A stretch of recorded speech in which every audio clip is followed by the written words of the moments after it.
با مقصد حفظ امنیت دولت و ملت پشگیری شامل گردیدن جوانان به هر گونه حزب و حرکت‌های خاراکتر افراطگرایی داشته پشگیری اکستریمیسم دینی در ناحیه فارخور با اشتراک زیاییان کارمندان تشکیلات مؤسسه‌ها رهبران جماعت‌های دهات رئیسان کمیته محل اتحادیه‌های جمعیتی وخوری судманд доир گردید.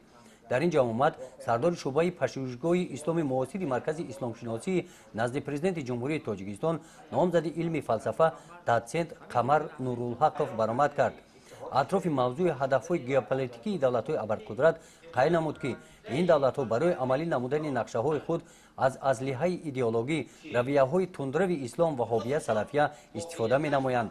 قید کرده شد که حزب نهضت اسلام تاجیکستان با دستگیری خواجگان خارجی فعالیتش را به راه مانده بود. شهروندانی که به رویه و حزب و حرکت‌های افراطی دینی همراه می‌شوند علاوه بر جنایتکار بودن خائنان وطن و ملت حسابیده می‌شوند.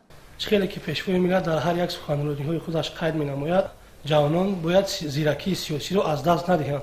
البته این مجلسی که امروز در تالار مقامات اجرایی حکومت دولتی نهایی فارخور برگزار گردید باز هم ما جوانان را به آن رو بلند ساخت که ما در زیر سیاست پیشگرفته جناب عالی پیشوای ملت کمر همت بسته در یک جایگی کار و فعالیت خود را به راه مانیم نگذاریم که هر یک مخالف با وطن ما با ملت ما دست دراز نماید. روز دیگر همین گونه جمع آمد در ناحیه وسیع دایر گردید. سردار شعبه پژوهشگاه اسلام معاصر مرکز اسلام شناسی نزد پرزیدنت جمهوری تاجیکستان نامزد علم فلسفه دوچنت قمر نورالحقов نزد فعالان ناحیه برآمد نموده وابسته به این موضوع از واقعه‌های سالهای 90 عصر گذشته تاجیکستان سال 1992 یادآور شد.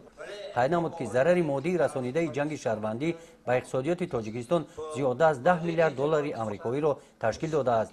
حادثه های ذکر شده روندهای معاصر سیاره و وضع منطقه هشدار می‌دهند که ما باید هرگز زیرکی سیاسی را از دست ندهیم.